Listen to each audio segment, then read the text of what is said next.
Ladies and gentlemen, may I have your attention, please? Are y'all ready? Ladies and gentlemen, the show will begin in approximately 5 minutes.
Begin transmission.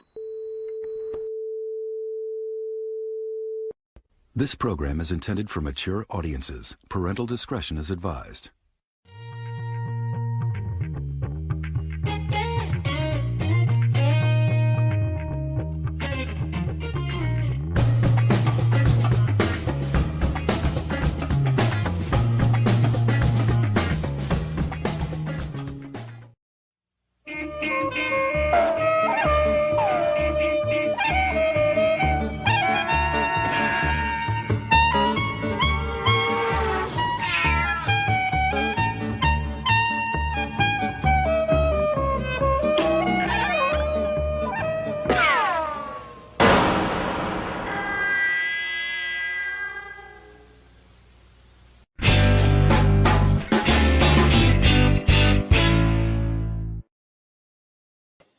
Well, hello everybody, and welcome to the big show today. I've got a friend of mine that's going to show up here in just a minute. He's a preeminent magician. He works out of Oxford, Mississippi. He is a wizard, and I at one time was his apprentice. And I'm going to bring him on the show real quick with us. I want everybody to say hello to Steve Thomas. Hey, how are you guys? How's it going, Steve? Oh, it's going. I'm glad to be here. All right, and let me just play something for you so you can feel at home. That's the sound of my toilet when it stops up. How long have we known one another, Steve? Oh man, I was just sitting here trying to think of how long we have known each other. What has it been? 10, 12 years? Maybe even longer than that, because I know I started getting into magic around 2004. Oh, my back hurts. And shortly after that was when we met, and I think we met through Magic Cafe, if I'm not mistaken. Magic Cafe or one of the meetings at the group in Memphis, one or the other. Yeah, as a matter of fact. Now, Steve, if I'm not mistaken, you are in the Order of Merlin. Is that not correct? Yes. I thought so. Well, it's been 25 years. If anybody's wondering what kind of magician Steve is, I actually have a magic moment of his that I would like to share with everybody. So let's watch Steve perform. I know he hates to watch himself perform, but here we go, folks.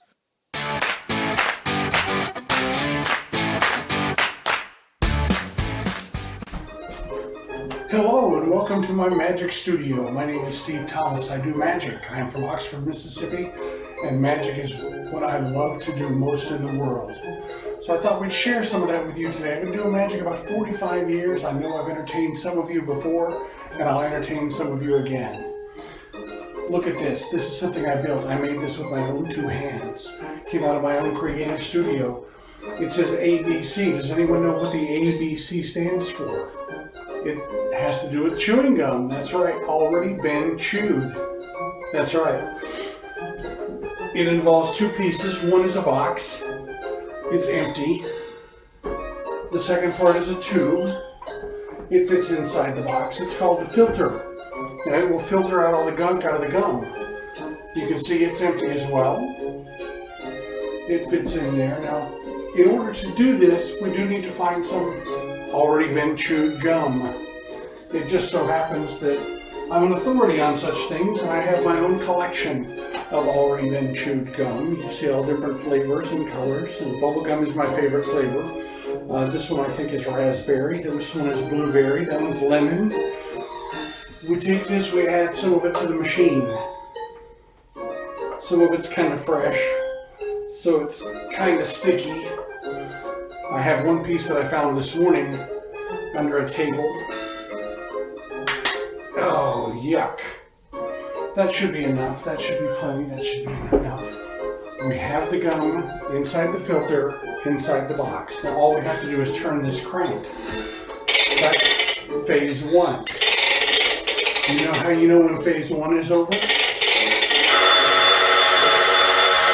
The bell rings. That lets you know phase one is over. Now, phase one is done. Phase two is when we have to mix the gum. Stir.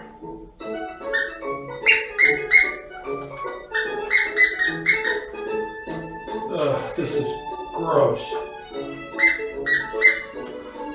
Okay, it's all mixed. Now phase 3. Phase 2 is mixing. Phase 3. You know how you know when phase 3 is done? Now that's right. The bell rings. We're done with phase 1, phase 2, and phase 3. Now, everything worked right. The gum should be back, just like we wanted it to start with. The gum like you would chew.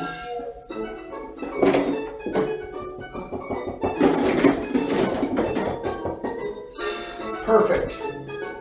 Exactly how I wanted it. The gum's all back to normal. Thank you guys for stopping by today. I appreciate you doing that. We're going to have some more of these that we can get along with together, and I will share them with you right here. Thank you. I'm Steve Thomas. Oh, How about that?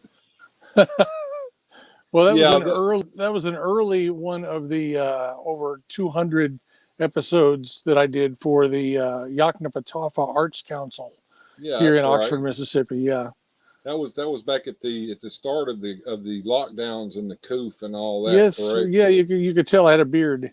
Yeah. The beard was going pretty well then. Yeah, we were all locked down in our houses at then. Let me shout out a few people here that showed up in the chat. We got Bjorn Jorgensen here, one of my wrenches. Glad to see you. Grindhead Jim showed up. Glad you showed up, Grindhead Jim. We got Bruiser Brawler. Glad to see you in. Will McLaughlin. Glad to see you. Blue Harvest Toys came by to drop a like. Appreciate that, man. I've got my good buddy Rollo Rotbert here with us. That's Masters Maniac Mexico. If you guys don't know, Masters Maniac Mexico needs all the support he can get. Me and Brian Head Jim are going to be doing a special auction for him next weekend on Saturday, starting at 11 a.m. on Grindhead Jim's channel. If you're looking for some Mexican bootlegs, that's the auction to go to, guys. And somebody else showed up here. Did I say Will McClough? Michael Purvis, good to see you, sir. Good to see you come in. Well, Steve. Yes, sir. So tell me what you've been up to here lately, because I saw that you did several shows this weekend. Well, Friday it was for a kids camp at the university here. They had 4 classes, and I did a show for each one. The only reason I could manage to pull that off is because it was in the same room, and it was air conditioned, and they rotated the kids between room to room. So it was fun. It was way fun. I bet it was. And you also do balloon gigs as well. I do balloon art. Some of my favorite gigs are balloon art. Lately, I've been a little under the weather, so I have been trying to stay out of the heat. My doctor recommended I don't go out in the heat. Oh, that's understandable, especially here in Mississippi when the humidity gets kind of deadly outside. And the heat index like 115. Yeah, I'm too much of an old man for that. Well, Steve, you're not that much older than I am. Well, you're only as old as how you feel, and I'm about 90. Oh my! And of course, you know who's laying on the floor here by me. Oh, that wouldn't be your dog, would it? My dog Laszlo, laying right at my feet. Laszlo is probably the most loving dog I've ever seen in my life. He cannot stand to be away from Steve by just even seconds. He has to be everywhere Steve is. He's laying right here. He's upset because his couch spot is taken. Will McLaughlin says he loves the ABC gumball recombobulator. He says it brings me back to the childhood. My brother would offer me ABC gum, and well, you know the rest. Oh, it's good to be loved. And Bjorn says that it's over 100 degrees in Oklahoma right now. Oh my! All right. Well, how long have you been performing magic, and how did you get into it, Steve? I think it's been about 46 or 47 years. Wow. Honestly, yeah, it's been a long time. And I started like all magicians get started. Mom and dad buy you a magic kit, and it kind of takes over from there. And some of us grow up, and some of us don't. Right. Well, when you were a kid, did you ever get to go to an actual magic shop? Tell us a little bit about that experience. Magic shop? Well, the closest one, the only one near me was in Memphis. and that was the Fun Shop. And most people remember that. It was the only one there for years and years and years. And so what you do is on Sunday morning, you watch Dick Williams perform on Magic Land at 10 o'clock, brought to you by McDonald's. And then you beg your parents to take you to the Magic Shop in Memphis, and you hang out and annoy the proprietor, who was Louis Anderton. You annoy Louis as much as he abused you. So, Right. Well, did you learn anything at the Magic Shop? well, I did, but we can't repeat that here. Yeah, those were the experiences. My experience with magic was kind of similar to yours. I had magic kits when I was a kid, and then I got my hands on a magic catalog. Can you imagine? Yeah. Can you imagine the disappointment? You would find a trick in this magic catalog, and then you would get it in the mail, and then you would be like, "Whoa, that's it." Yeah, I mean that, and then you grow up and you find out how to actually perform. Well, hopefully you do. So walk us through the experience of going from being a child in magic to actually becoming a professional magician, because I know that a lot of people that are listening to us today are just wondering how that comes about. Well, a buddy of mine, when we were growing up, junior high school, about 7th grade, I guess, 6th, 7th grade, he got into the magic bug, and I was already doing magic, performing magic. So we started doing shows together. We were like a team. We were like Siegfried and Roy, but without the lame. And we would do shows together, professional shows, as much as we could. And his father owned a full-size old 200-year-old printing press, so he would print off flyers for us. Mm-hmm. We even had at one time, we had planned to do a magic contest, and because we knew there were 2 or 3 other kids in town who were into magic, and we thought we could get them all together and perform, and it would be a great thing, but it never happened. I found the paperwork for it the other day in the studio. Well, we did build a giant prop, and you've seen it, the zigzag box that we built. Now imagine a professional stage illusion built by 2 6th graders. Of course, my dad had his hand in the construction. It came out rather well. It came out rather well for what we were working I have seen that zigzag lady. Have you actually performed that zigzag lady professionally as an adult? No, because it was designed for a girl who was in 6th grade and her size. And, aside from, putting a stick figure in a box, it was residing here for 35 years. Mm-hmm. And when my buddy moved back to town, he's now a doctor, so he's got a real life. Okay. I said, here, you come get this. You got it for 30 years. So it's residing at his house, because Lord knows I have enough magic stuff in my house to take over the earth. Well, that's absolutely true. I can remember my first visit to Steve's magic studio, which is down in the basement of his home. And when I went in there, I was so overwhelmed by the things that I saw. Steve has a collection of cups and balls that rivals that of another magician that I know. And that I would love to come back sometime, Steve. I've been meaning to. You're welcome anytime. We've got to hang out together again. Steve, do you have anything that you'd like to show us on the show today? Oh, no. I'm sitting. My dog just perked up. I think he heard something. He may have heard you say perform. Oh. So do you have a lot of things planned up for this summer? Well, this Thursday, for those of you in the Delta, if you have children or if you want to just show up yourself, I'm going to be performing at the library for a summer reading program show this Thursday in Cleveland, I believe it is. Cleveland, Clarksdale. Without my notebook here, I'm totally lost. Well, but it's in that area somewhere. I think it's a 11 o'clock show in the morning, perhaps. Okay. And you go on what's called a library tour sometimes during the summer, do you not?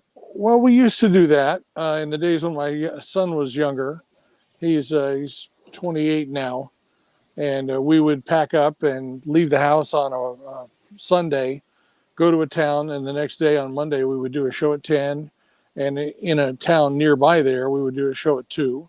We would pack up and go to the next town, stay in a motel, and we did that for 2 weeks in the summer. But I'm getting to be an old man, and this heat just doesn't do me any good. Yeah, yeah, getting up there. So now you're trying to do the mostly indoor shows. Yes, I especially in have this heat. I have accompanied you a couple of times when you've done a little bit of strolling, and it can be kind of rough out there. That's for sure. Absolutely. What were Marks? Were we in Marks, Mississippi at a show?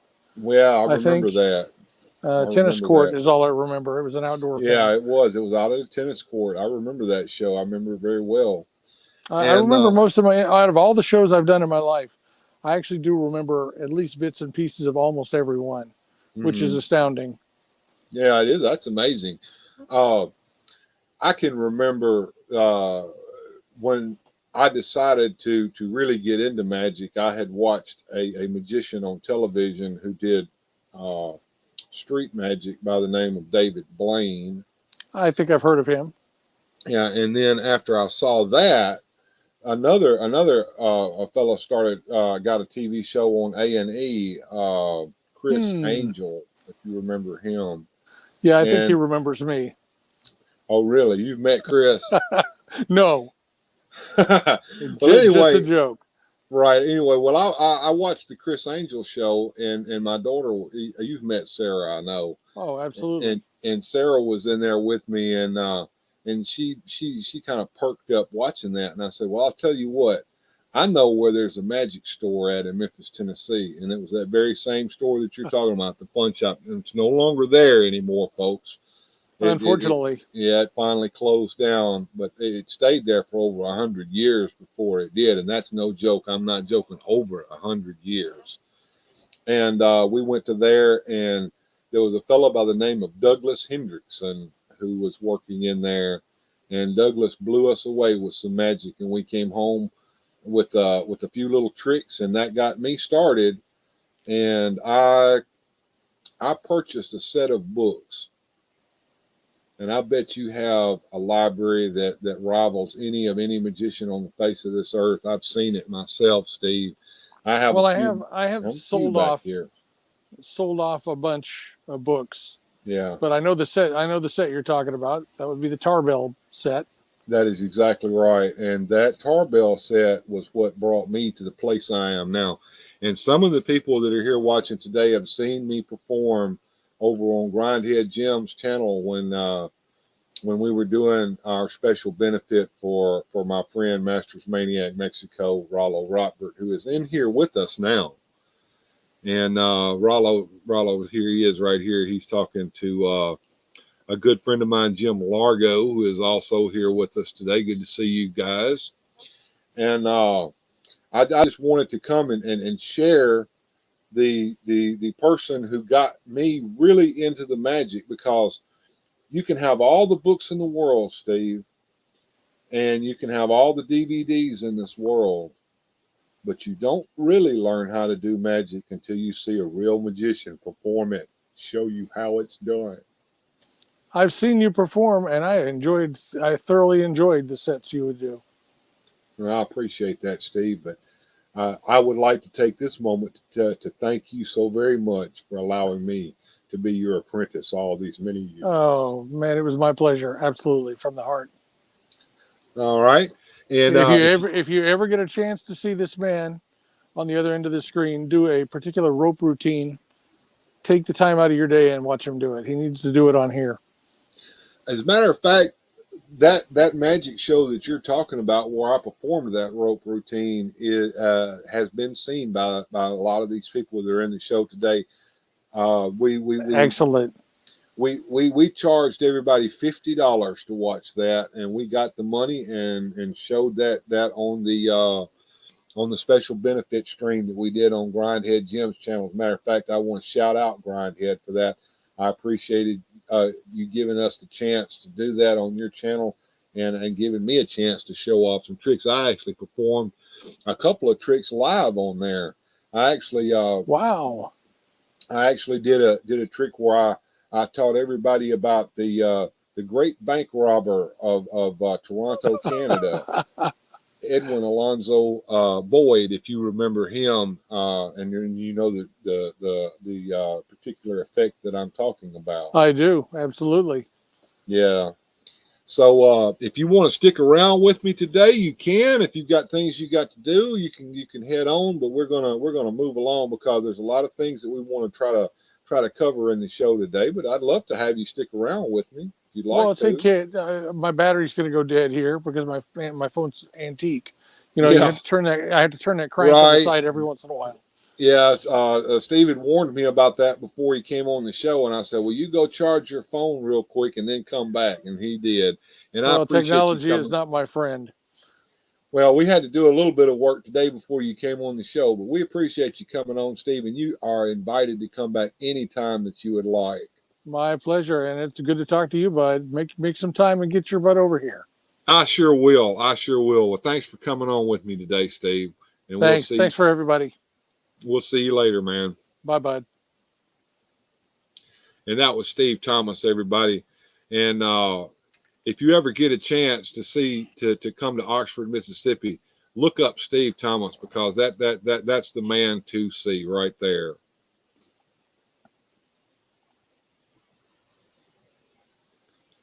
All right, now I have some things that I would like to show off for you guys today. Let me turn off my overlays real quick and let's bring up my desk cam because I know everybody joined the show to see some toys.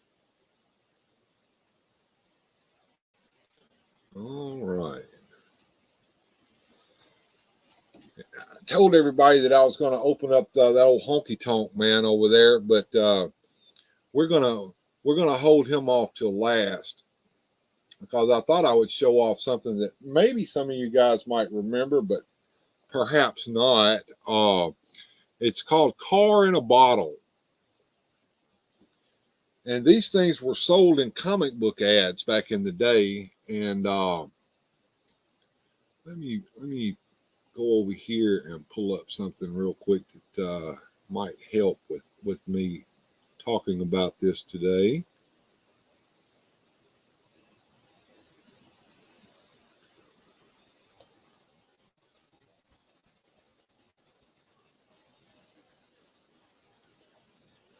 Here we go. And I'm going to share a screen with you guys.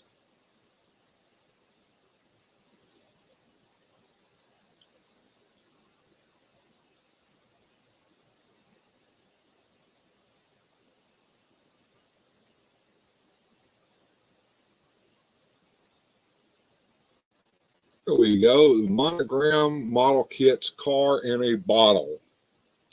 Here's an old ship in a bottle trick with a new twist. Now you can build a car in a bottle in just minutes. And let me share that with you so that you can watch along with me as I talk about the car in a bottle. I'm going to read off what I have here. First, we'll look at the old comic book art. This was always on the back of the comic books. If you remember these old ads on the back of the comic books, they were great things back in the day. And I wrote a little article about it on my blog several years ago. It says, amaze your friends with Monogram's bottle models. Wild rear engine dragsters inside full-size plastic replicas of familiar Pepsi and 7-Up bottles, and also Dr. Pepper. They're fun to build because they're snap-tight kits. All the parts just snap together. No gluing or painting needed.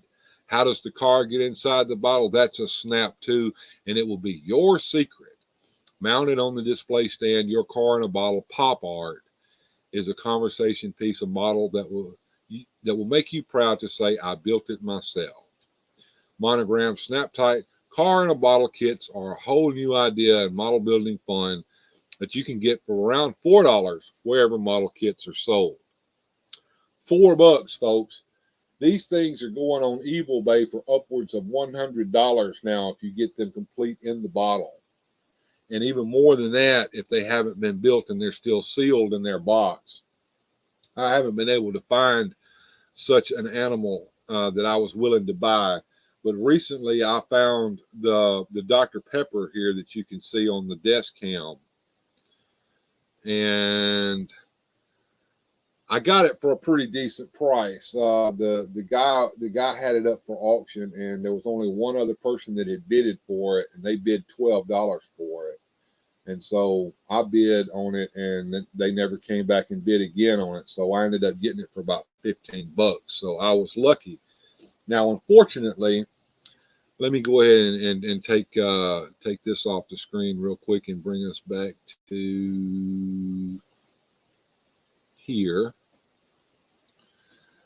The car and the bottles have a little stand that they sit on, and the bottle is just supposed to sit on the stand like this. Well, whoever built the Dr. Pepper model, they decided to glue it to the stand, and that kind of upsets me. And I'm going to find some glue remover and try to get that bottle off that stand without messing it up. Now, you may notice that the bottle is not clear like the Pepsi bottle is. It's got a little bit of color in the glass there. That's actually what the Dr. Pepper bottle color was. So it's not because that the plastic has discolored over the ages. That's actually the color it's supposed to be. And what's kind of neat about this is over the years, the little stickers that are on it have gotten a little bit of damage on them, but the damage actually looks like the damage that you would see in a bottle that would come out of a soda machine. So it kind of makes it get a little more. And Bjorn says he'd like to get a Dr. Pepper one. Now, I'm going to go ahead and reveal the secret. Of course, the bottom comes off, and I'm going to bring the little dragster out so we can get a closer look at him. And of course, the guy that sold it to me, he packed the dragster inside the bottle, which meant that it was damaged. When I got it, the spoiler was broken off and the two rear wheels were broken off. And so I had to do a little bit of repair on this. So I was able to super glue the spoiler back on. And I actually had to use some wire and some super glue and a little ingenuity and my little tiny drill in order to drill holes into the axles off of the differential here and put the wire in there and then put the wheels on top of that and get the wheels back on. But this dragster is in excellent condition. And if you can see here, he's got the two wings on either side. Those are usually not present as well. And I'm going to put him back in the Dr. Pepper one, and then we'll look at the Pepsi one.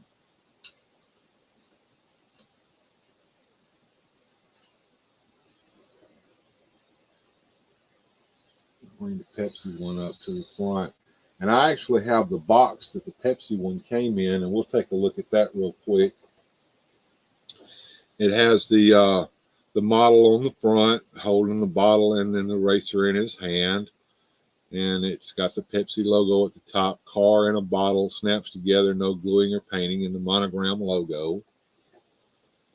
And on the side, it has everything I read a minute ago and a picture of the dragster along with the bottle.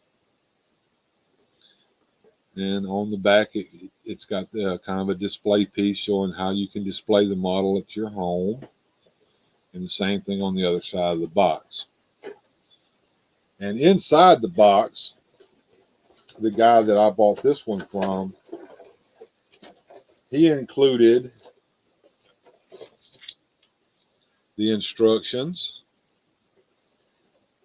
and the screws that the pieces came off of. So I've got the screws here inside the box, so you can see the screws that the pieces came off of. But unfortunately, like all of these things, the things get lost and damaged over time. Even though this one was nearly complete, it has one issue with it. I'm going to bring the little dragster out and we'll look at it together. But once again, the people who sell these, if anybody on here is a seller of things like this, please do not pack the dragster inside the bottle.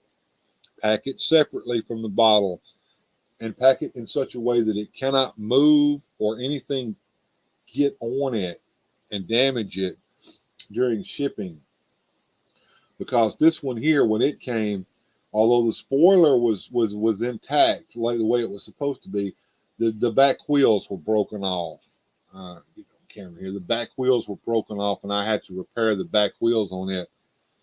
And it's missing the two fins that go on the side that you saw earlier. So those two fins, here's the little hole here on the side that the fin goes in, and on this side it's not there. So whoever built this model didn't even know that the fin was supposed to go there, and they lost the fins, and the fins weren't even included on the sprue.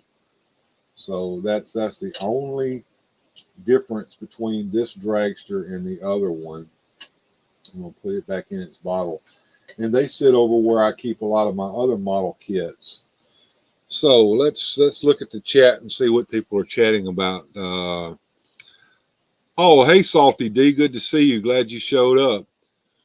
It says, Salty D says, cheers, Jim. You can find my blog on here. I'm Salty D, or Salty Distraction. Good to see you. Going up.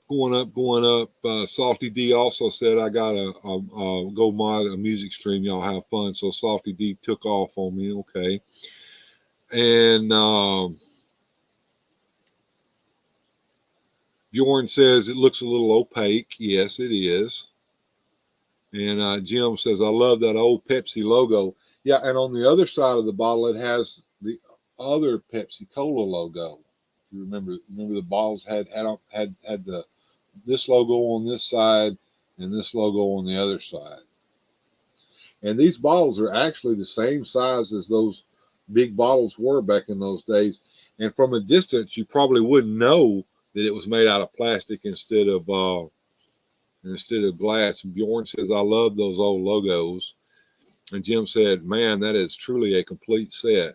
And Bjorn asked me, do the wheels turn? Well, originally they could, if you built the model correctly, because it was a snap tight kit, and the wheels just fit onto the pegs that were coming out of the side from the differential on the back, and you could rotate them. But usually what would happen is they would break. And so my wheels are glued on to the point where they won't move unless you break them. I had to super glue them to the body. And in order to do that, everybody remember this. If you've got a part that's chromed, you have to scrape the chrome paint or the chrome back metal off of that in order for it to glue, because if the chrome is on there, the glue will not stick to the chrome. Ryanhead said, oh, that's great. And he also misses soda in glass bottles. I do too, because I think it tasted better in a glass bottle.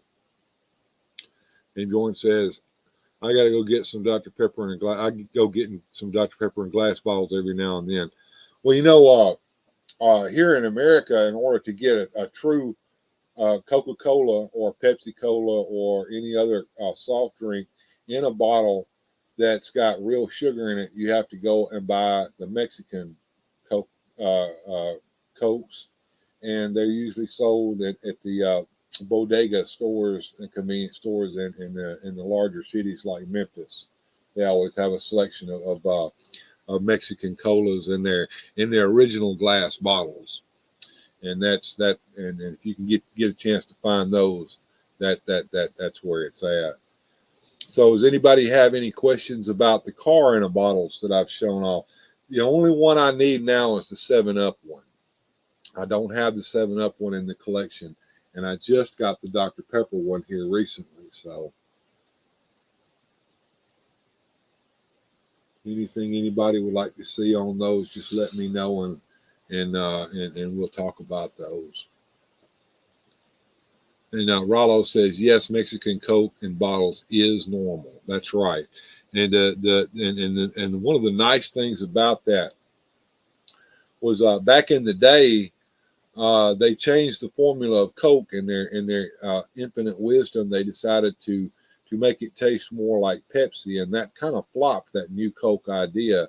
But they never did that in Mexico. And when they reintroduced the old formula as Coca-Cola Classic, it wasn't the old formula because they had changed a little bit. They put that high fructose acid in there in place of the sugar. Well, they didn't do that in Mexico either. So the Mexican colas have real sugar in them. And he says, as well, you can get in 2 liters in glass bottles. So that's great. Bjorn said, there's a store somewhere in Oklahoma that sells all sorts of different sodas. Yeah. And Jim says, too bad they didn't make an RC cola. Yeah, they made the 7-Up, they made the Dr. Pepper, but they never made the RC, and they did do the Pepsi. There was only 3 car in a bottles released. And Grindhead Jim says, I was one of the few people who really enjoyed the new Coke. Well, speaking of that, Jim, that when they decided to do that, they did these blind taste tests all across the United States. And they didn't tell the people what they were drinking. They just said, okay, I want you to drink this and tell me what you think. And then I want you to drink this and tell me what you think. And the majority of the people who took those blind taste tests liked the taste of the new Coke better than they did the old Coke. They said it tasted better. And so that was one of the reasons why they decided to change the formula over to the new Coke.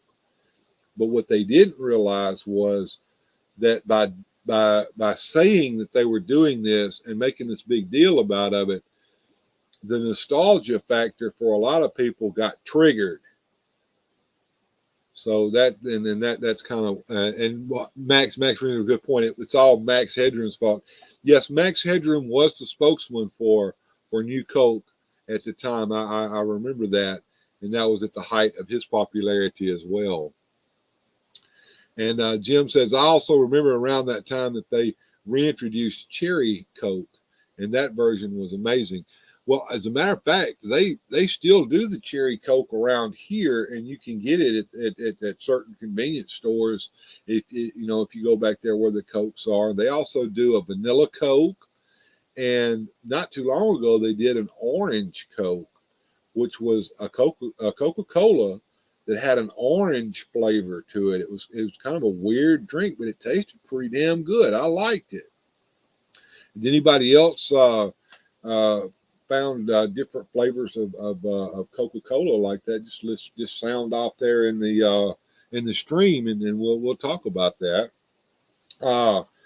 Nightbot brings up a good point. If you have not subscribed to the channel, please do so. I'm less than 25 subscribers away from 500. Why am I so interested in getting 500? Once I get 500 subscribers, YouTube will allow me to have a community tab on my channel, which will allow me to communicate better with my subscribers. That's you guys. You guys can see my community posts, and the algorithm will also share those community posts out to people who are not subscribed to the channel as suggestions, and that will get me more eyes on my channel and maybe possibly even more subscribers. And Will McLaughlin said a few years later they released New Coke as Coke 2. Yes, I remember that. I do. And Bjorn says he can't wait for Coke 3. Well, I can wait all day for that. I don't want it. And Grindhead Jim says, I think I remember that. I wish it would come back. Well, Jim, if I'm not mistaken, there are a few places in the world where they still sell the Coke 2. And I can't tell you right off the top of my head where they are, but I think it's still bottled in certain places. Jim said, I would drink so much Coke trilogy. Well, all right, guys, we've looked at the Coke in the cars in the bottles, and we've talked about Coca-Cola and soft drinks. I'm sure some of you guys are interested in these little these little monsters over here that are riding in those dragsters. Does anybody remember the Weirdos model kits? I remember these from the I think it was the late 70s, maybe the early 80s, when they were re-released by Testers. These originally came out and they were made by Hulk models, and there were several of them besides just these two. They were all monsters like that, and they either rode in cars. I think there was one that rode in a boat, Leaky Boat Louie or something like that, and there was one that was flying in an airplane, and there was a football player and a basketball player, and there was also a referee, and there was a monster girl who was a fan. But anyway, these model kits came out and they were released in the 60s by Hulk models. Oh, somebody just showed up. You hang tight down there, because when we get through talking about these two model kits, we're going to come to you, my friend. Anyway, we'll talk about these model kits real quick, and then we'll look at them. But I've got a special guest here that's sitting in the green room that I want to bring on screen. So let me get him on here with me. What's up, man? Hey, how's it going? This is Masters of the Mini Comics, Rob C. He and I just met one another today after I had discovered his channel. And if you would, Bjorn, would you advertise his channel in there? And everybody in here, run over there to Masters of Mini Comics and subscribe to him and start watching these videos. And he's done something very similar to what I have been doing, but he's taking the original mini comics and he's reading them and narrating them. And he's doing such an excellent job of this that I just had to have him come on the show. Tell us how that came about, my friend. Hey, first of all, thanks for having me. I appreciate your time. About two or 3 months ago, I started this project where I was thinking, I'm so professionally, I'm a facility manager, and I'm not really like thinking I want to do that forever. So I thought, well, what do I want to do? What's my passion in life? And my passion in life has always been voice acting or doing something with entertainment. And I'm such a huge Motu nerd and fan. On my Instagram, you guys can find me at Masters of the Mini Comics, and you'll see my collection is pretty extensive. Just like a lot of us probably have giant collections, and I have kids and stuff. So I was thinking to myself, well, for years I've always done book readings to my kids, and I've always done some sort of voice stuff, and I'm a huge Masters fan.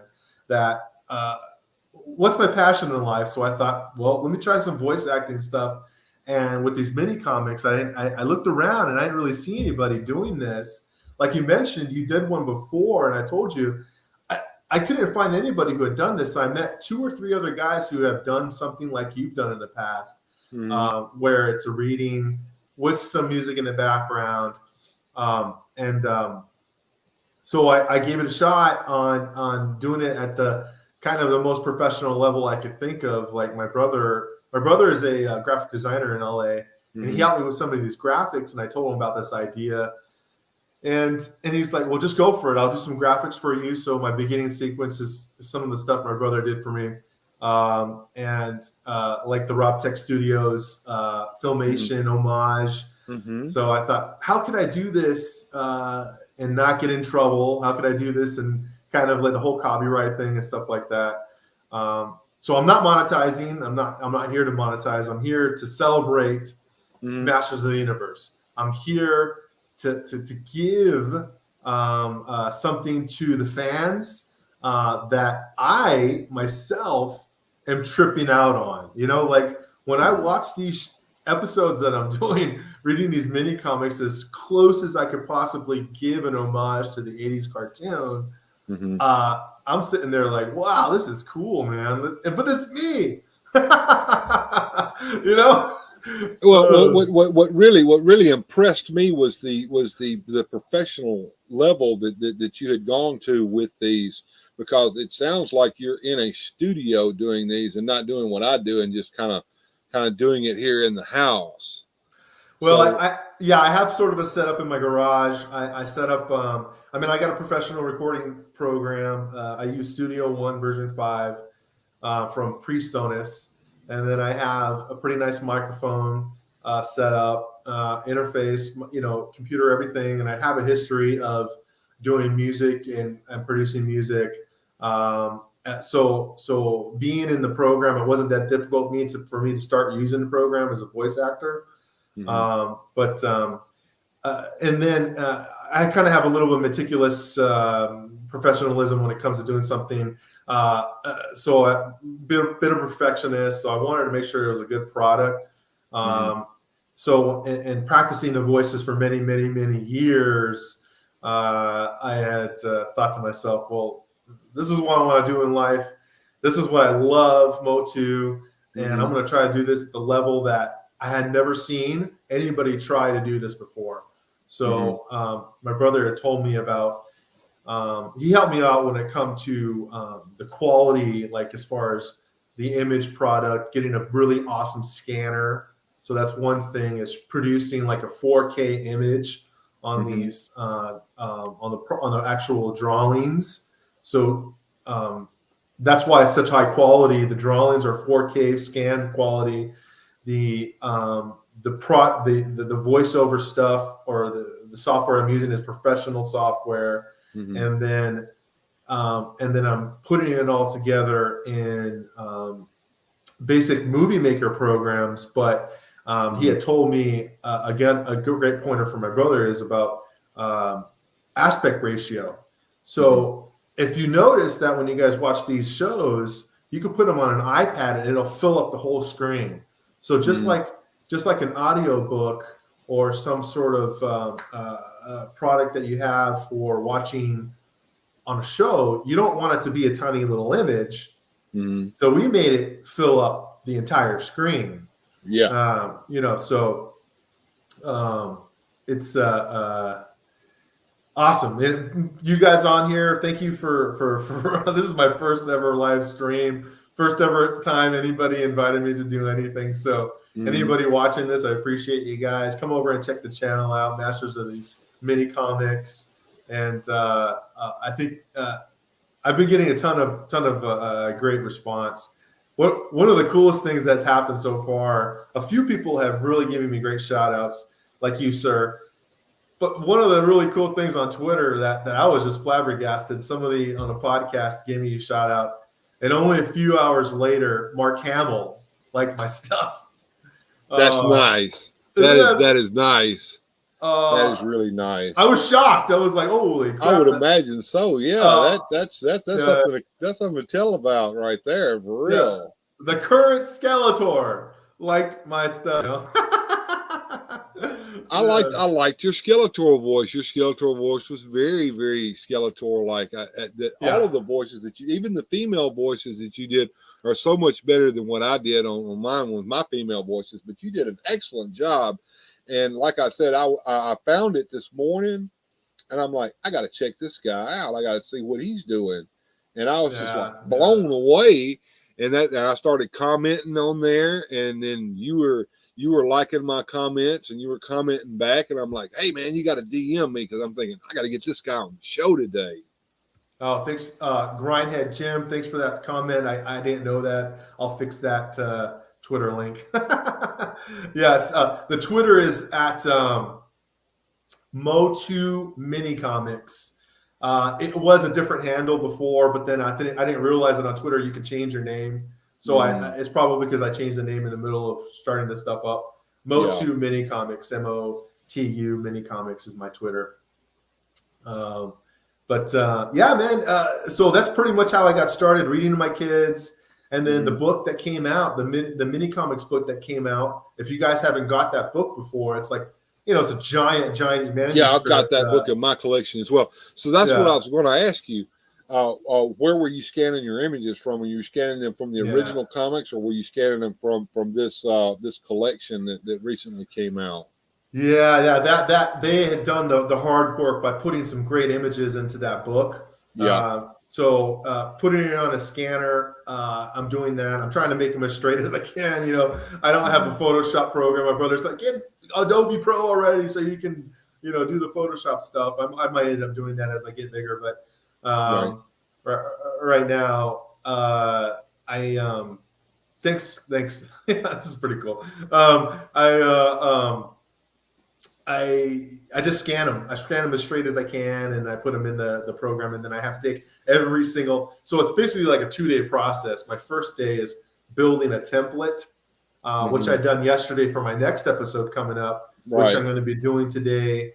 After I get off the phone with you, I'm going to start my recording process and trying to get everything set up for doing a Clamp Champ episode, the search for Keldor.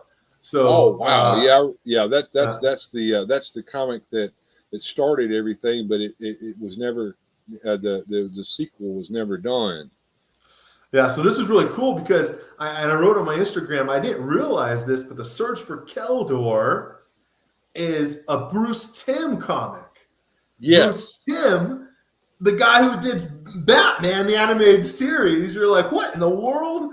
Absolutely, yeah. Well, it's amazing that some of these guys got their start with Filmation back in the old Filmation days. Yeah, exactly. Yeah. My brother was telling me Paul Dino too. These guys are both Batman animated series guys, and I'm just blown away, man.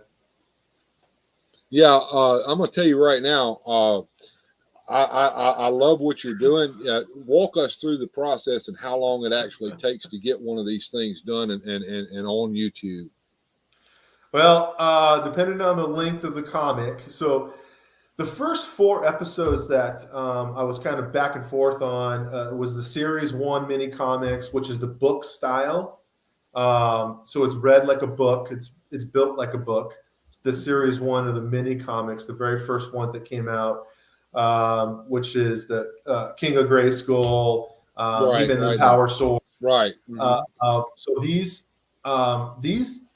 took very, very, very long. Like probably took about 24 hours really to build them because of trying to get every single narrative in a professional manner. So when you're reading like an audiobook style and you're reading a full paragraph, one little mess up, oh man, I got to do that sentence over again. The next sentence, I got to do that. Oh man, I got to do that over again.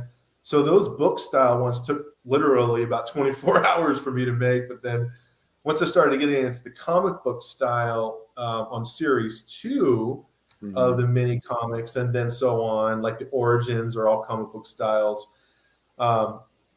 It still takes several hours. So like the Origin ones, they're only 6 pages, and even an Origins comic will take me, the fastest I've ever done one was probably 4 hours. I mean, really, because you gotta edit the music. Doing the voiceover stuff might only take a half an hour, 40 minutes to get it right. Because as you guys see this, whoever's watching the comic stuff, I'm taking like the reason I feel like the quality is high is because I'm doing like my best with the acting. I'm trying my hardest to make it emotional, responsive to what's happening in the episode, responsive to each character communicating with each other. Like one of the episodes I just did that I thought was Skeletor's talking to one of his henchmen. It was a Beast Man or one of them, but he's like, how many times did I tell you to stop interrupting me? He's like, and he's like telling him like, hey, I was just trying to tell you something. And he's like, so I tell him so I really take my time with the timing and the emotion and how Skeletor reacts to his minions and stuff like that. So that takes a long time to get that right. Yeah. It's a take after take after take. I've experienced that myself. I found myself when driving to work. Sometimes I'll sit there and I'll go over the script in my head and sometimes even act out that part different ways to try to find the exact way to emote whatever it is. And I know that in my experience doing something similar to what you're doing, but not quite, because I actually act mine out with the action figures. Oh, wow. Cool. Yeah. When I first started doing them, I would throw everything into the the editing program all at the same time, and then I would try to find the cut points in it while I was doing it that way, and then I learned a secret. What's When you that? do one page at a time and save that page here, and then go to the next page that you want to work on. Then you can work on pages out of order even if you need to. Oh, sure. And then you can start popping them down into the editor to do a final cut, and then you can lay your soundtrack music across that how you want it to be. Yeah. So so when I first started doing it, I was sitting there doing the voices, reading the whole thing with the soundtrack playing in the background, and then I would try to match the pictures up to everything in the editor, and it took me probably 5 days to finish that. And Wow. then when I found out that all I had to do was do a narration track for each page, and then do my photographs and my stop motion for that particular page, and then finish that one page, save that, and then move to the next page, and then I could edit all that together and then add this music on top of that. That's when I found out. That's what they say. They say the more you do these things, the easier it begins to get because you start learning those tricks. Sure. Yeah. I'm still at the beginning phase. I've only done 20 episodes or 19 episodes or something like that. And each time I'm trying to refine the process. One of the things that I'm definitely not good at is the keyboard shortcuts on the recording software that I need to learn, because I'm sitting there doing mouse clicks and moving this and moving that. But I know as like professional engineers and stuff like that, they probably know tons of ways to cut time when it comes to the editing process that I just haven't learned. But I definitely understand. So sometimes I am actually doing all the parts on one character, and then I just go to the next character and do all their parts, and then the next character, all their parts. But then as you do that, when you're doing track layering, it's the problem is if I edit one portion of when I had done all the parts, it affects every single part of the track. I haven't learned yet that, okay, I just want to do this one segment. So that's why for the editing process, I found that doing a segment and then doing the next guy, then doing the next guy, then the next guy, I can edit those individually in segments rather than if I'm doing a full performance in one giant 5-minute segment or something like that, cutting, removing, I edit something there and then it affects everything else. I'm like, So I'm still trying to find my way when it comes to the simplest, fastest way to get it done. But it's still fun. I mean, it's fun, putting it together. Oh yeah, and what you're doing right now is excellent. And like I said, the quality of what you have done it was what blew me away this morning. And I said, I got to get this guy on the show because not only did I want to just have a chance to chat with you about the creation process. I wanted to share what you've done and what you're doing with others as well to help your channel to grow. And I just appreciate you coming on and being with me today. Oh, thank you, Bill. Yeah, I noticed a couple of comments there. Thank you to everybody who's watched it and great comments. I mean, the response I'm getting is pretty flabbergasting to me. It's unbelievable. I'm very, very appreciative.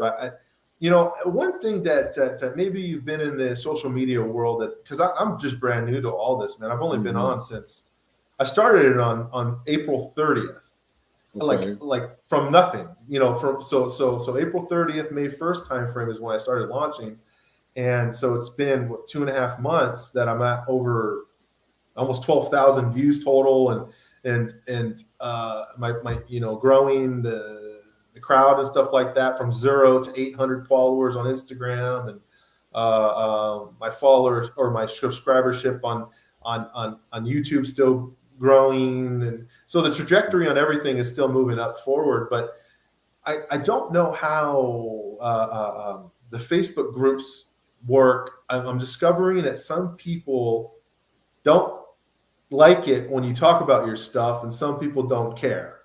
What's your experience with the Facebook groups and why Well, there's so many rules and stuff? well, I'll tell you, I don't have a Facebook group a group page for my channel. Actually, my channel started out as a blog, and I created a YouTube channel so that I could show videos on my blog and have a repository to pull from. And then it kind of blew up a little bit last year. What I have for Weird Fantastic Toy Adventures is a Facebook page, not a group. Okay. Yeah. Okay. And with the page, I can interact as Weird Fantastic Toy Adventures, and I can keep my identity as Bill on Facebook separately.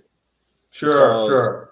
Now I'm a very old school guy. I'm about 52 years old now. I will be 52 on my birthday in September. And my personal Facebook page does not have my picture on it. It has maybe 2 posts on it, and there's nothing there except a banner at the top that says Facebook wasting everyone's time since 1994. My Weird Fantastic Toy Adventures page for the blog and the YouTube channel is where I do most of my interactions in Facebook. And that's like a sandbox for me. Now, there's no group involved. Okay, you can make a group as part of your page if you want to. Yeah. What I do is I become a member of other groups as my page if they allow me to. Some groups don't allow you to join as a page, and some do. So that's where I'm getting at here. Is some groups let you do certain things about your stuff, and some groups don't. Right. And that's all up to the owner of the group. It's their decision on what their rules are. And most of the good groups will give you a list of what their rules are, and you get a chance to read them and agree to them up front when you join the group. I don't interact very often with these groups, and if I do, it's basically to post that I have a new adventure on my blog, or I posted. Basically, what I try to do, I try to make all this work together interactively, and sometimes I fail at it. But if I make a YouTube video, I want to post that YouTube video to my blog so my blog readers can have a chance to watch it. And then I want the blog to share that with Facebook and Twitter on my Facebook page and on my Twitter page. Therefore, I don't have to do as much work because there's an app out there, and I can't remember what the name of it is. I'm going to sit here and get on my phone real quick and look, because I know it's called IFTTT, and that is that stands for if this then that.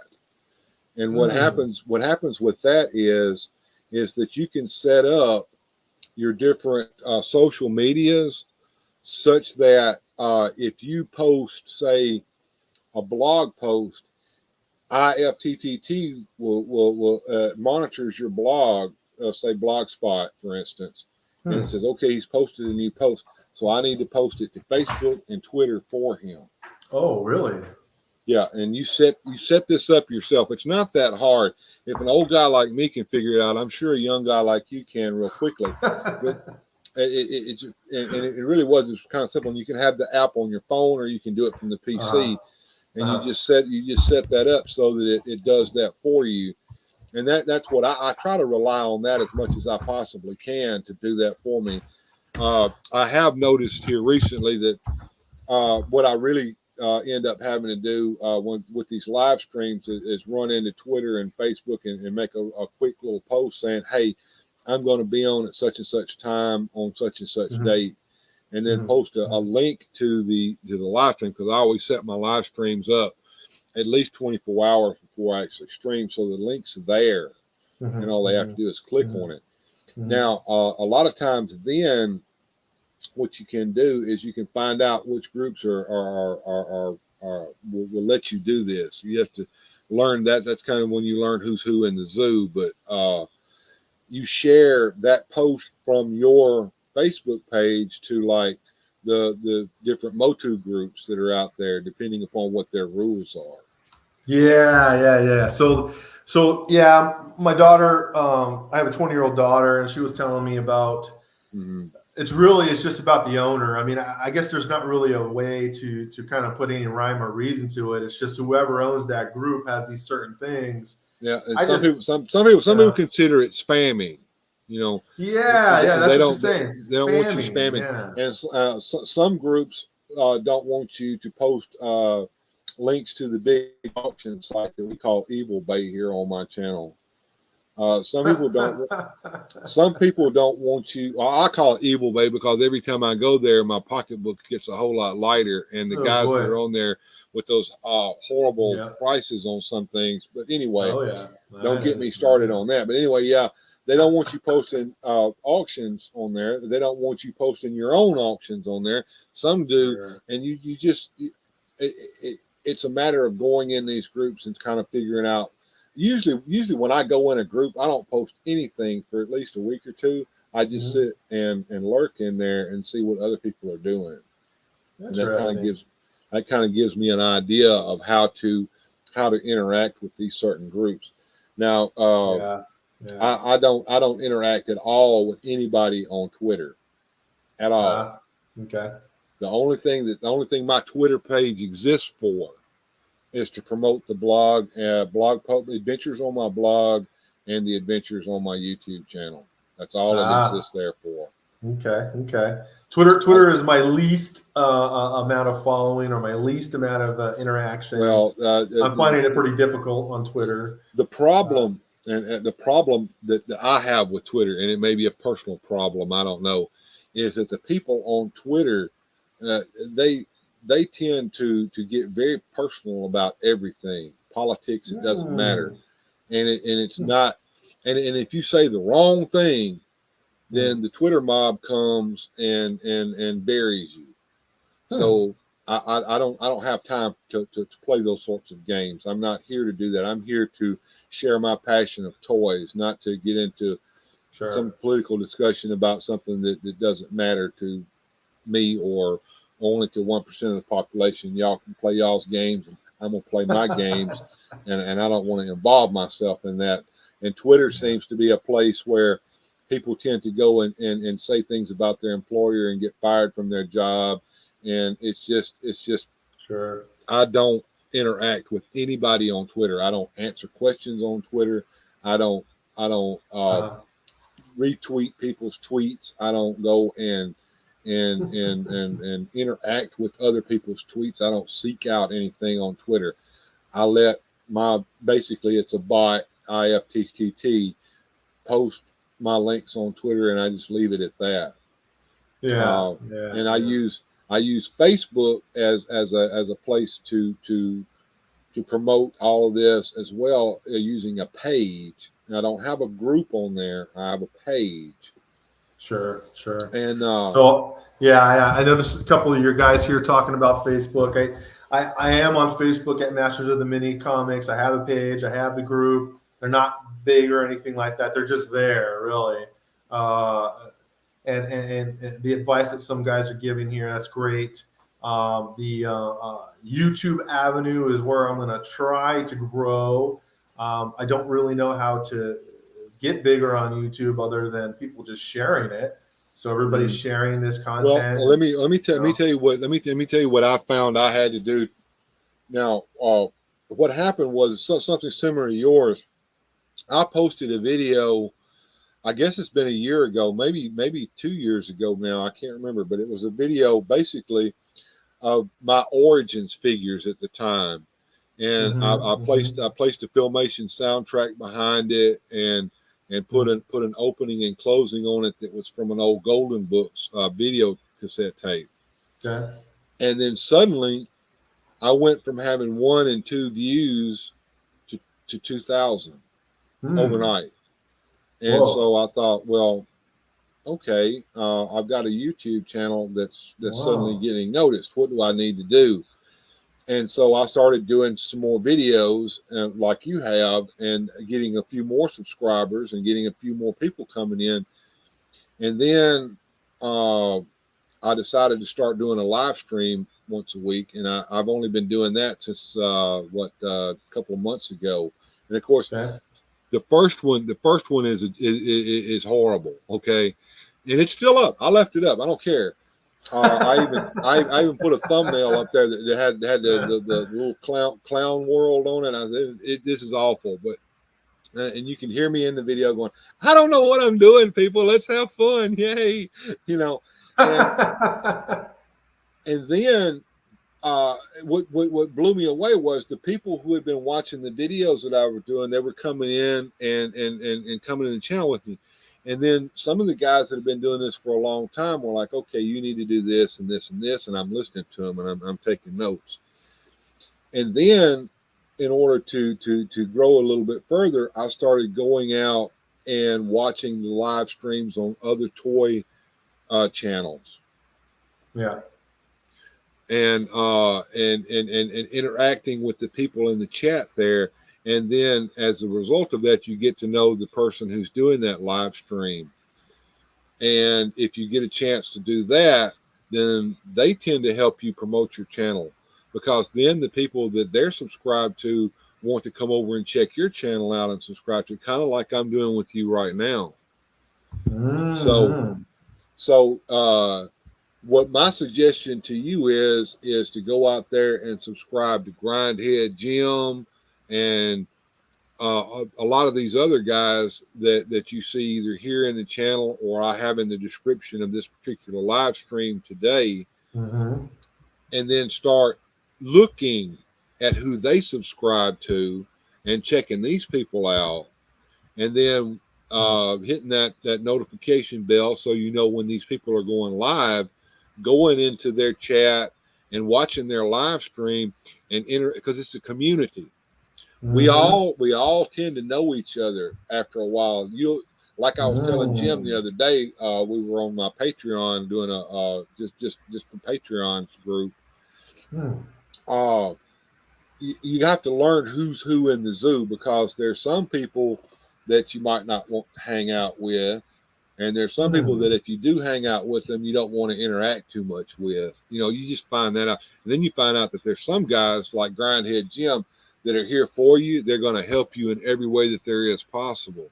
They'll tell you what you need to do as far as software goes, how to set it up. They'll get you to meet through them. You can meet different other people that are doing the same thing that you're doing. We don't compete with one another. We help one another, and our audience tends to overlap quite a bit. And of course, then you find out, okay, when can I live stream without stepping on somebody else's toes? And that's kind of the hardest part.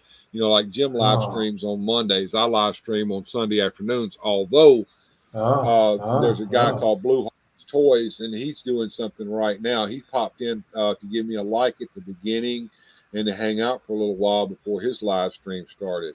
I was hanging out with Super Awesome Geek Show this morning. He does his live streams, one of his live streams, very, very early on Sunday mornings at 6 o'clock in the morning, because he has a lot of people from overseas that watches his show, and they're watching it in the afternoon where they are, where he's early in the morning. But this is all news to me, man. Yeah, Thank you for showing me. I mean, I don't even know how to comment. Like, people are writing all this stuff. I don't have a comment window. How do I do that?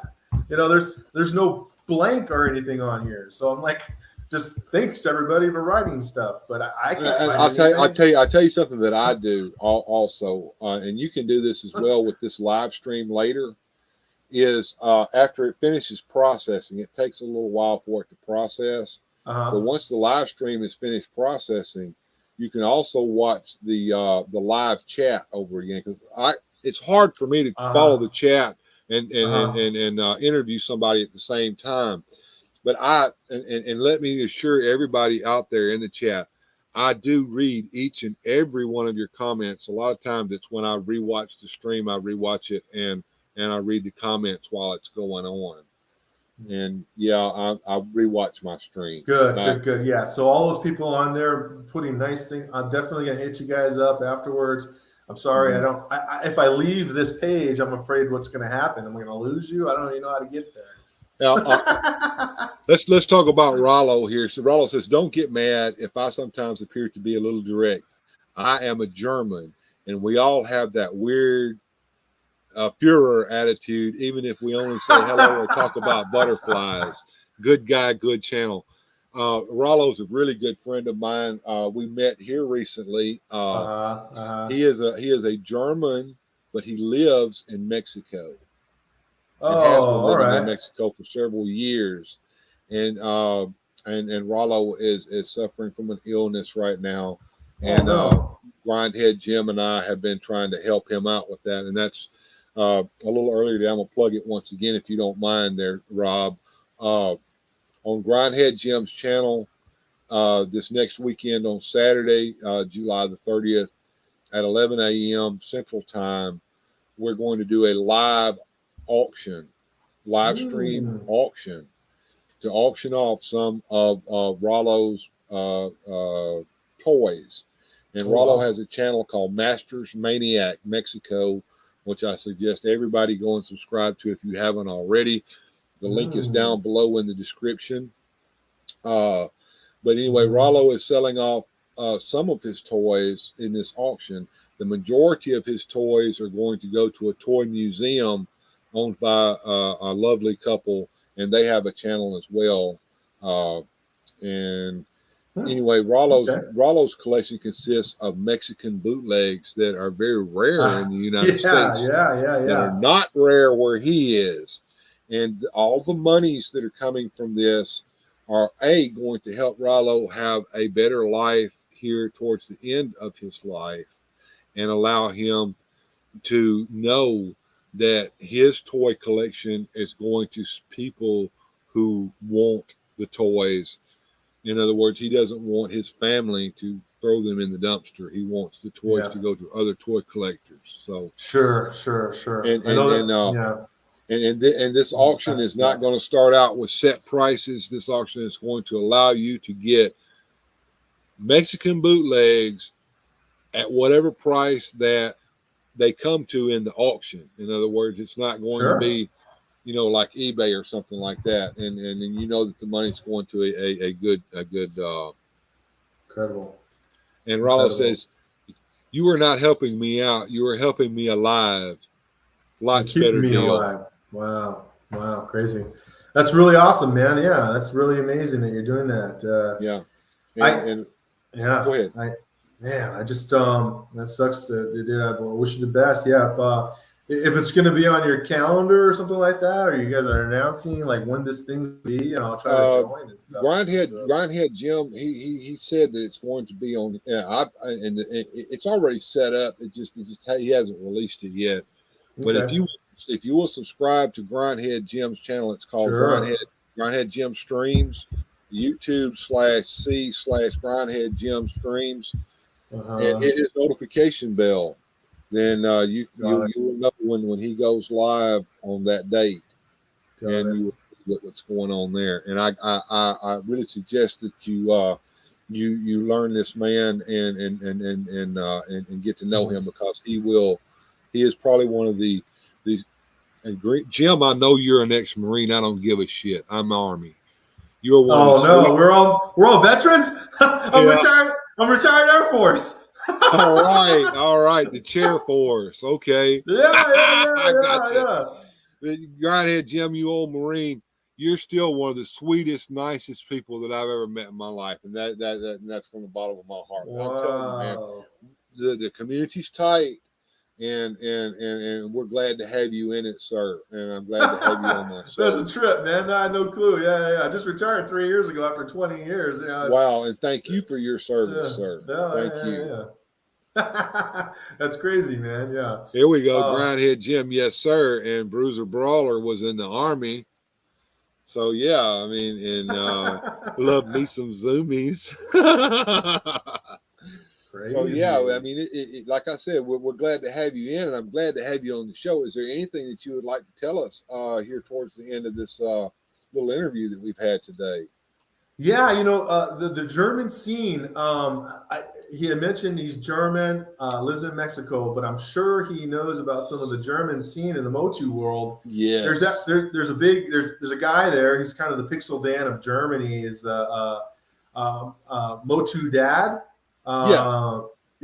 So this guy, he does readings in German of the mini comics, and he. We talked to each other a little bit online. I didn't realize he was doing it. He's like, "Oh, this sounds pretty cool that you're doing this. I do it as well. It sounds just like my stuff." And I was like, "Oh no, I'm not copying you, man. I didn't realize that you were doing it." Motu Dad, and he's on online. And I see some of his stuff. He's pretty cool. He actually has to translate each one of those blocks in the mini comics because they're saying that it doesn't come in any other language. So with the foreign mini comic scene, they have to translate it because the blocks are all blank. So that's why a lot of people overseas and stuff like that are really liking my stuff, is because if they speak English, it's already done for them. Right? They get to hear what's going on in the comic. In kind of an animated 80s style, So well, let me ask you if you're aware of this. Did you know that Vintage over in Germany, they had audio cassette tapes that came with the figures with German stories that were separate from the American versions that had a whole different storyline. Yes, and Rollo actually has. In his collection, all of the recordings that were released over there in Germany of the German storyline of Masters of the Universe. Dude. Which is not only excellent, it's all in German, though. So if you don't speak German, you can't understand what they're saying. but it's a huge scene. It's a huge scene, and the storylines are not what you would expect, but they're really, really, really good. And that storyline is where Anti-Eternia He-Man first showed up. Oh, really? In Germany? Yeah, that's why Anti-Eternia He-Man is kind of a deal, because why would they even make Anti-Eternia He-Man? What's that all about? A lot of Americans want to know. Well, Anti-Eternia He-Man, the Germans know all about Anti-Eternia He-Man. He was in their storylines way back in the day, in the vintage times. Interesting. Wow, that's news to me, man. That's cool. I appreciate you guys teaching me. And speaking of Pixel Dan, he's throwing my stuff out there, man. Like that's cool. That's really nice. I know of Pixel Dan.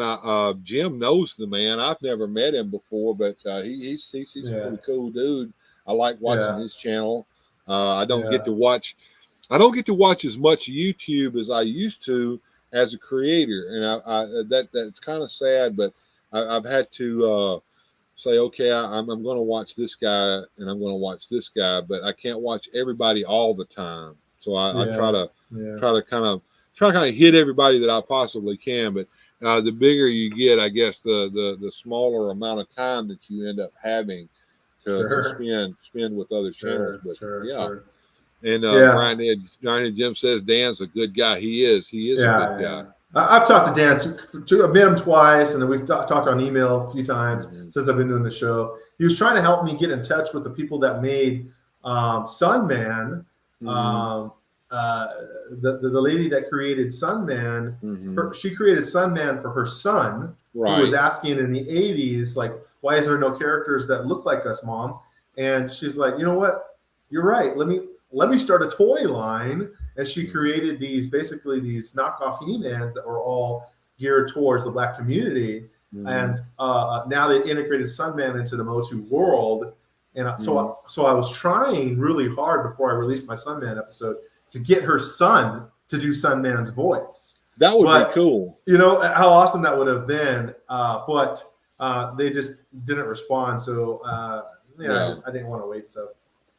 Well, let me ask you this, if you don't mind. Can you tell us a little bit about what you do for a living and how you Sure. Yeah. Yeah. Well, I mentioned earlier I'm a professional facility manager. So when I retired from the military, I was a civil engineer operations manager. I'm the guy that fixes stuff on base or sends crews out to fix stuff. And so right now I work for Cushman & Wakefield as a facility manager, just doing basic facilities maintenance or contractors, bringing vendors in to fix stuff. So that's pretty cool. I started out in education, and then I moved from that to working in a factory, and I now operate a CNC machine in a hot factory all day long. Yeah, I love the fact that I'm kind of like a blue collar guy now as well. I don't have to listen to anything. I don't have to worry about anything. You tell me what to do, I'm going to do it, and I'm going to go home. You know, It's nice. It's nice. It's nice. Yeah, I was in a director of facilities position for a self storage company when I retired, and man, it was stressful. God, I was like basically kind of the facilities guy for over 80 employees in 31 locations in 7 states, traveling every other day, and man, it was so stressful, dude. I quit the job. I found my passion in voice acting. I started this basic, simple job where I'm out there doing facility management and being able to do my passion, which is this show. You know, so well, I got a question for you, because I get this all the time, and like you, I really don't really care when it comes to some of the videos that I do.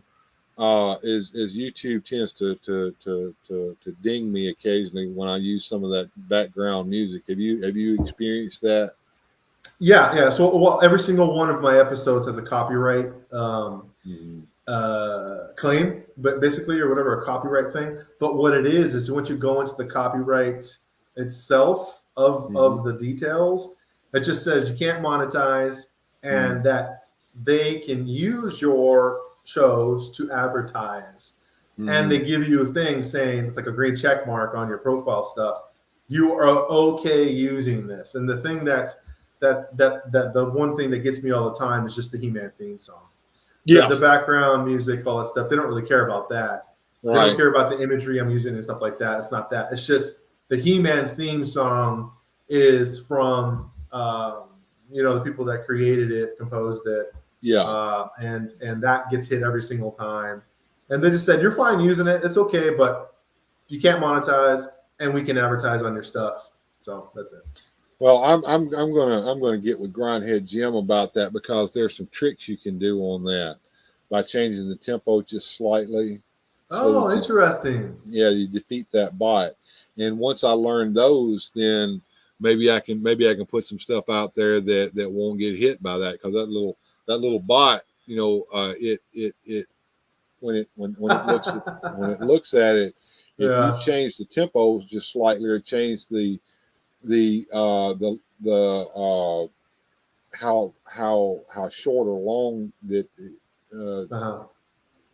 it is, it tends to defeat that just slightly. So well, I'm gonna hit you guys up, man. All you people on there, I can't wait. I'll rewatch this once you get it posted. You guys will see me subscribing to your stuff or hitting your stuff up. Feel free to find me, Masters of Mini Comics, on all those platforms I just mentioned. Share my stuff, like my stuff, subscribe to whatever it is that you guys do to get me. Again, it's not for the money, it's for the fans. Exactly. I just have to make sure that people understand I'm doing this because the nostalgic feeling of watching these episodes is all the joy in the world. Like all of us, we're watching these shows, 80s cartoon people. When you sit there and watch something, the feeling of it was when you were a child. I'm trying to bring that all back. The joy of sitting there on Saturday morning, watching that episode of He-Man.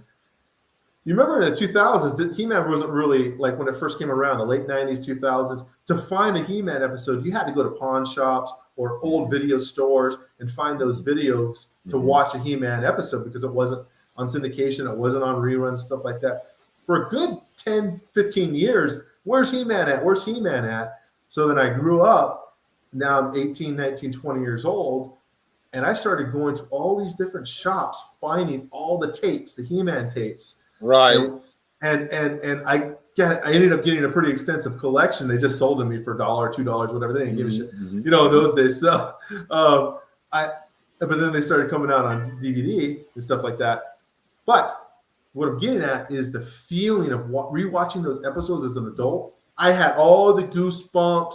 I had all the feeling of, wow, this is what it was as a kid to sit there and be immersed into this episode, into this adventure. That's what I'm trying to bring with my stories. That's what I'm trying to bring with these mini comics. And are you collecting the toys as well? Oh yeah, I have all the origins. My collection is pretty crazy. Just go on Instagram, you guys will see my collection is mind blowing. It's like, well, I'll check out your Instagram page at some point as well, because I love to see other people's collections. I just do. And it was a pleasure to have you on the show today, Rob. And Rob, you have an open invitation to come back on at any time that you ever want to. Hey, thanks a lot, Bill. Appreciate it. Yeah, man, this is awesome for me. You're the first person to hit me up, and I'll always remember that. All right, man. Well, you have a good day, okay? Yeah, you guys too. All right, bye-bye. See ya. And that was Rob C., everybody. He's going to take off now. But I just thought you guys would have a great time chatting with him. I didn't know if he was going to be able to come on today or not. And I thought he would be on a lot later than what he ended up being here, but he came right on in. Real quick, let's get this back on the stream here, and we're going to go back in here and take a look at some of these toys that we were looking at a little bit earlier, which was the weirdos. And the first one that we're going to talk about is going to be Digger. Let's bring him up where we can see him better. And Digger is a monster who's riding in a bucket racer, and he's got some big old balloon tires in the back and little bicycle tires in the front. He's got a sign back here that says Dragsville Rubber Burners, and there's a red light there in front of him. And as you can see, his engine has exploded, and underneath there is all the parts that have exploded out of his engine. He's got bloodshot red eyes. He's got a big old shifter stick that I don't know if you can see it here on the camera there. It's got an 8-ball on it on the top. Coming around this way, we can see the back side. There's a little bit of graffiti here on the back side of the red light. He's got bad year tires on his dragster there. He's got on the side of his helmet here, he's got the exhaust coming out of the side of his helmet because he's also a part of the dragster himself.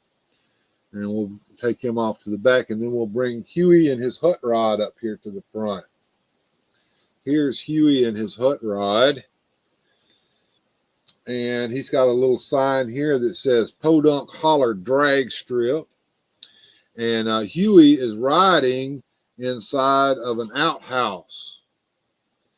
And as you can see, his exhaust pipes are pipes. And on the side of the outhouse, he's got a plunger. And on the top of his gear shift is a corn cob.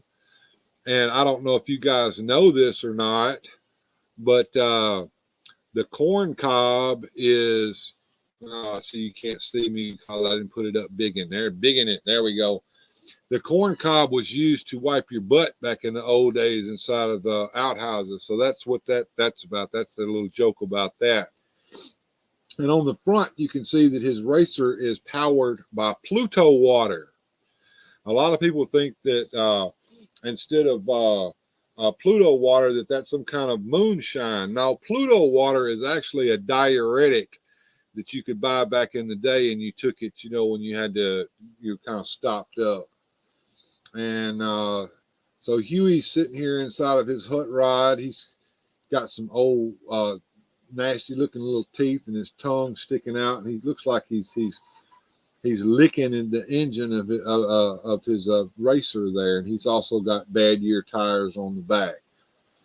And that's my weirdos that I have completely built.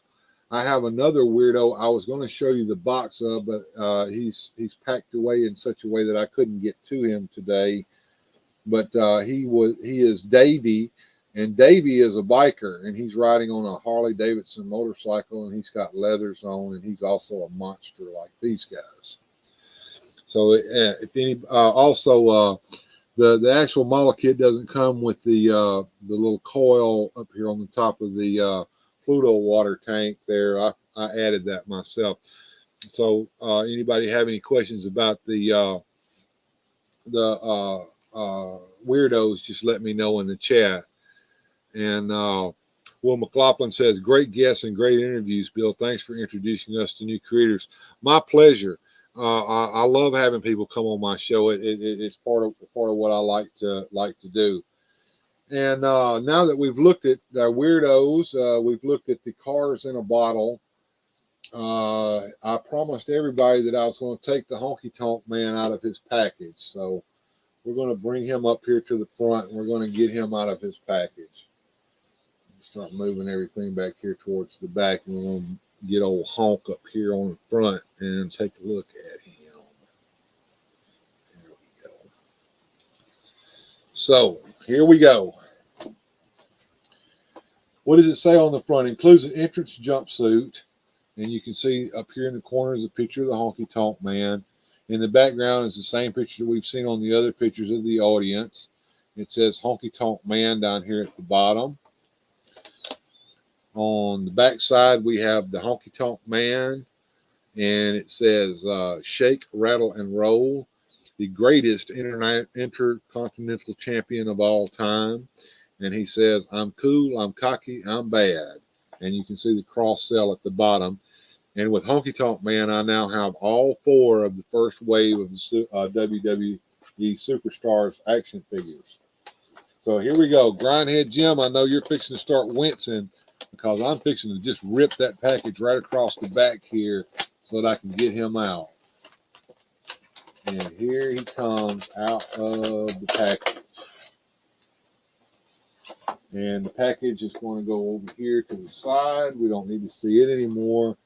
And we're going to get Honky Tonk Man out of here. So he's got those rubber bands that hold him in. So I'm going to bring his arm up here and get that rubber band off.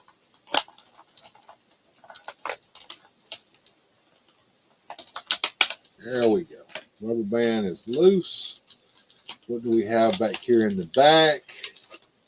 Stuck on with tape.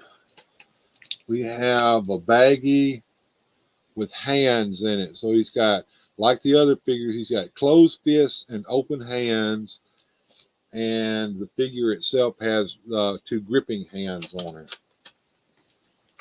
And his feet are attached. We bring them out and get this other rubber band off. And here's the Honky Tonk Man. And his jumpsuit is a one-piece jumpsuit, it looks like. And he's got a scarf around his neck. If I can get him to stand up here. There he goes. And inside the package is his guitar. And there's a piece of rubber band on it as well. And the guitar actually comes apart. So if the Honky Tonk Man decides he's going to hit somebody over the head with his guitar, it actually comes apart. And that doesn't stay in there very well. It doesn't seem like it. So I'm probably going to use some of my my tricky little wax to hold that in so that it stays in there a little bit better. Let's see what the chat has to say here. All right, careful now, Bill. Don't hurt yourself. Don't worry, Jim. I didn't even use a knife this time, brother. Bjorn says safety first. He looks like he comes with the breakaway guitar there. He does. And Jim says, each to their own, your toy, your choice. Well, I don't know. Like I said in an earlier live stream, I really didn't need the Honky Tonk Man, but there he was. Sleeping Collectibles just showed up. Hey, man, how's it going? I'm glad to see you show up there, Sleeping Collectibles. If you weren't on earlier, please rewatch the stream. I had a guest on a little earlier Masters of Mini Comics. He's a new content creator who is basically narrating and showing the mini comics here on YouTube. And Bjorn says that's the same guitar that they put in with the Mattel WWE Elites. Yes, as a matter of fact, Bjorn and I were discussing this before the show today. A lot of the accessories that are coming with these figures here are accessories that originally came with the Mattel line of figures that are still in the stores today. And some of the accessories that came with the Masters of the WWE Universe, as a lot of you guys realize, were actually the accessories that came on the Classics figures when they came out. And yes, old honky suit is removable. It's got Velcro in the front, it looks like, so that it can be opened from the front. And he's got a scarf around his neck. And he's wearing blue tights and underneath with blue leggings. So I'm not going to make him naked, Jim, so you don't have to worry about that. I think I threatened that I would take the whole thing off of him, or you were trying to goad me into doing so, but I'm not. I'm just going to Velcro it all back together again, and there we go. Honky tonk man. He said, a hunk of burning plastic. And Bjorn, I appreciate you putting Rob's channel up there for us. All right. So anybody have any questions, any comments? Now's the time to do so, as we're an hour, 46 minutes into the show. I've pretty much covered everything I wanted to cover. We had magician Steve Thomas on at the first part of the show. We watched him perform a little magic trick for us, and we had a little discussion with him. Then we had Rob from Masters of the Mini Comics. He came in, gave us a little bit about his channel, and I finished showing off the cars in the bottle and the weirdos, and we took Honky Tonk Man out of the package. So if anybody has anything that they want to say here towards the end, just let me know real quick, and I'll address that.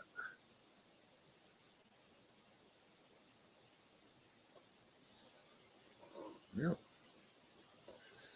And if everybody's through watching for today, then I'm gonna call it a day here in just a few minutes. Don't really have too much more to say. Let's see. Bjorn Jorgensen brings up a point that is brought up far too often. Who else likes Majestic Tigers? I like Tigers. I think Majestic Tiger is a pretty cool kit, but I don't know. And damn it, Bjorn. Yeah, it's carried over Grindhead. It seems to go wherever Bjorn goes, and I'm not sure if that's on purpose or not. But yeah, we'll hear all about Majestic Tigers wherever Bjorn goes. Bjorn likes Majestic Tigers, and I think it's because of certain anatomical parts. Jim, you got anything you want to address before I head out the door? I really need to work on some more videos, and like I was telling him, the lead time on these is great. I will let you know this. I am working on these videos, but I refuse to pull an all-nighter. I need to go to bed at night. So, hey, Sergeant Slaughterhouse came in to say hello. Good to see you there, Zach. Good to see you. I'm glad you stopped by. I was over there with you guys the other day and watching you guys. It's a great show that you have over there. Bjorn, pop up Sergeant Slaughterhouse's link there for me, please, so that everybody can subscribe to him if you haven't already. But yeah, I'm working on these videos, and it sometimes, like I was telling Rob earlier, you know, it's not a linear process. You know, you go in and and you might do tracks all day long of just different voices and things, and then you start mixing that. And then there's the photography, and usually the photography is what takes the longest, because you start taking pictures, and then as you take pictures, you have to go through the pictures and pick the ones that work the best. And if you're doing stop motion, that takes even longer. And then you start putting all these things together. So I have started the process of my next video, but I have not gotten anywhere near a point to where I can actually release one. And I appreciate that, Bjorn. There we go. Thank you, Bjorn. I appreciate that. And Will McLaughlin says, good content, Bill. Keep it up. I'm glad to hear that. And if anybody that's in here wants to help me to create content, to help me get the tools that I need to do these live streams and to do these videos that I do, I have a Patreon. If you look at the top of the chat, I've got it pinned up there. I also have it in the comment below. Link to my Patreon. If anybody wants to come in and help me by becoming a Patreon, I would certainly appreciate it. One of the benefits of being a Patreon is you get to have one-on-one with me.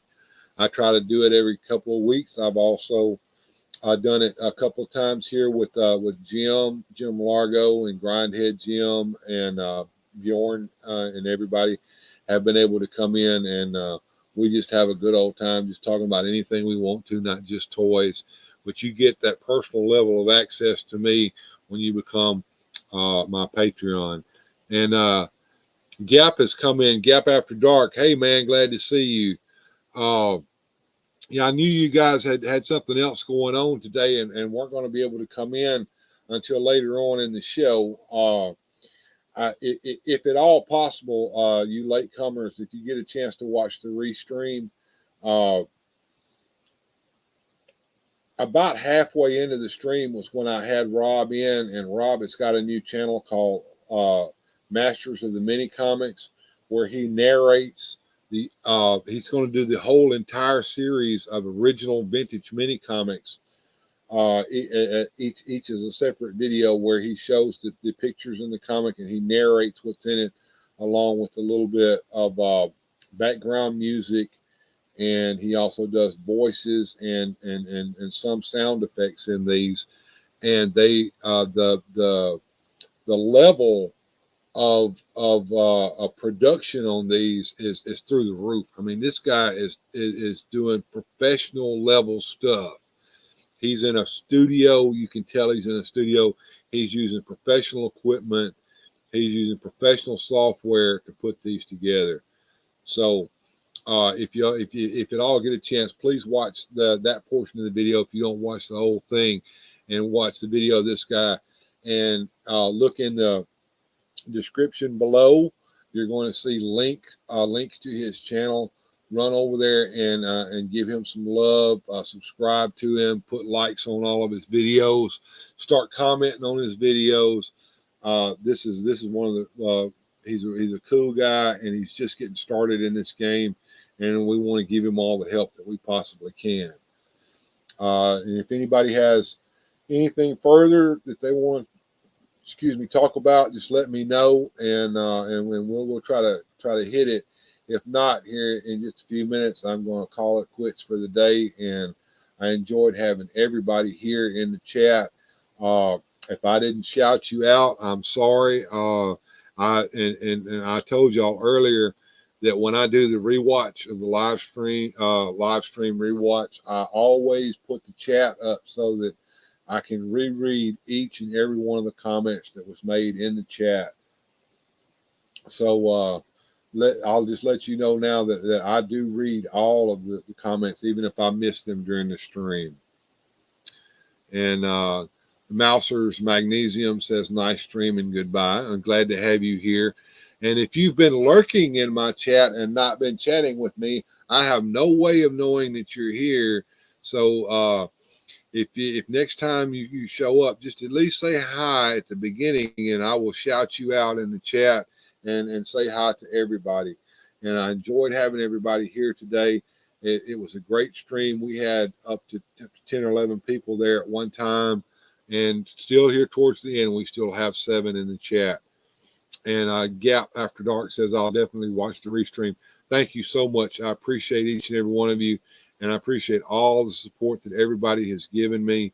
And I'm just going to say goodbye to everybody, and glad that y'all showed up. And I'm going to play the end stream. So everybody have a good night.